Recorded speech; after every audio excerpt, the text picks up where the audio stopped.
महाराष्ट्र नवनिर्माण सेनेचे अध्यक्ष राज ठाकरे यांच्या नेतृत्वात 9 मार्चवा वर्धापन दिन आणि 19 मार्चला होणारा मनसेचा गुढीपाडवा मेळावा याचं नियोजन करण्यासाठी आज सुधागड पाली येथील वीरेश्वर मंगल कार्यालय, धोंडिवली, पेडली, आसरा रोड येथे रायगडमधील मनसेच्या पदाधिकाऱ्यांची बैठक आयोजित करण्यात आली होती। मनसेचे नेते अविनाश जाधव आणि संदीप देशपांडे यांच्या मार्गदर्शनाखाली व रायगड जिल्हाध्यक्ष जितेंद्र पाटील यांच्या प्रमुख उपस्थितीत जिल्हा व तालुका पदाधिकाऱ्यांची महत्त्वपूर्ण बैठक पार पडली।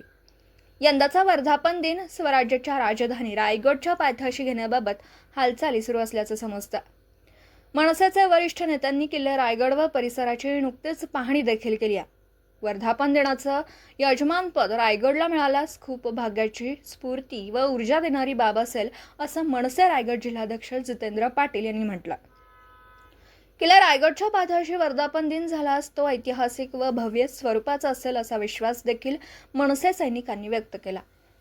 वर्धापन दिन स्थळ व वेळ याविषयी मनसेचे वरिष्ठ नेते अधिकृत घोषणा करतील असं जिल्हाध्यक्ष जितेंद्र पाटील यांनी यावेळी सांगितलं।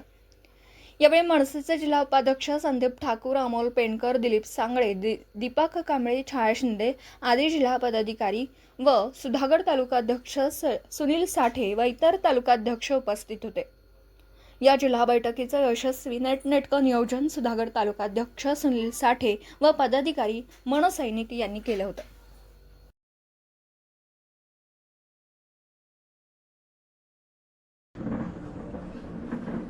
महाराष्ट्र नवनिर्माण सेनेच्या पदाधिकाऱ्यांची, सभासदांची आणि मनसैनिकांची महत्त्वपूर्ण बैठक जी आहे ती सुधागड तालुक्यामध्ये पार पडलेली आहे।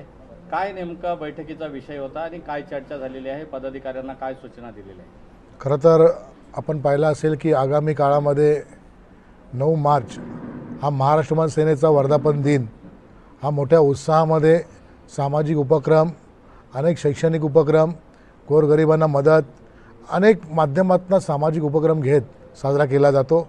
त्या अनुषंगाने आज आम्ही संपूर्ण रायगड जिल्हा पदाधिकाऱ्यांची बैठक आज सुधागड येथे आयोजित केली होती। तसेच 19 तारखेला शिवतीर्थावरती गुढीपाडवा मेळावा देखील होणार आहे।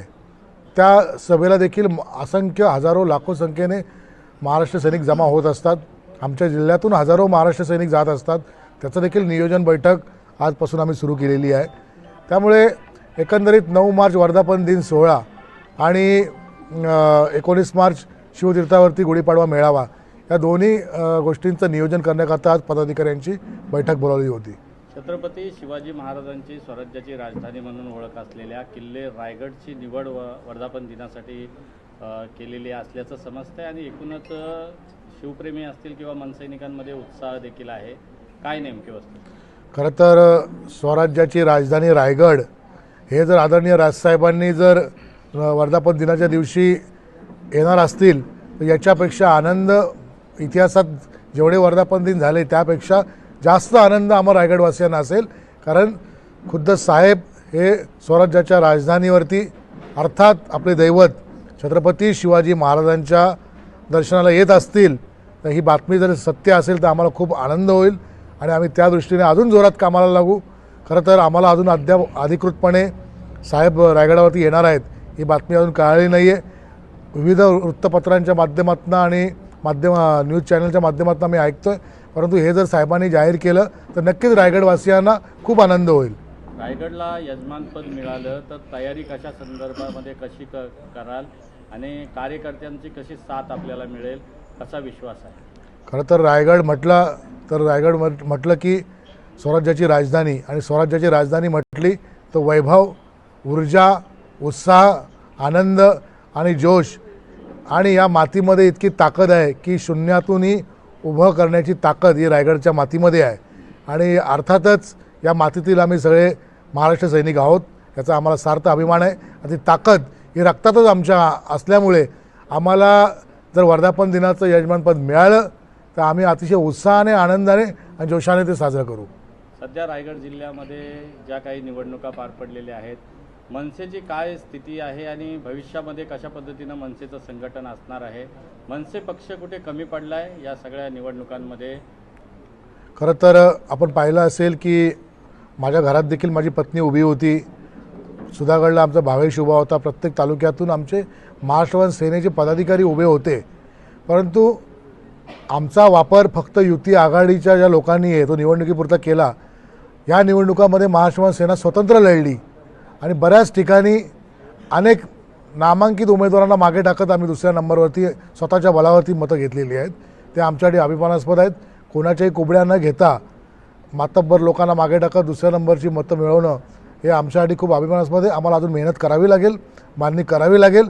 ती करत भविष्यात आपण पाहिलं असेल की या रायगडच्या मातीमध्ये शून्यातून विश्व उभं करण्याची ताकद या रायगडच्या मातीमध्ये आहे आणि भविष्यात पक्षाच्या माध्यमातून समस्त महाराष्ट्र सैनिकांच्या ताकदीवरती त्यांच्या विचारांनी त्यांना सोबत घेत भविष्यात राजकारणामध्ये महाराष्ट्र सेना इथे मातब्बर असेल, नंबर 1ला असेल.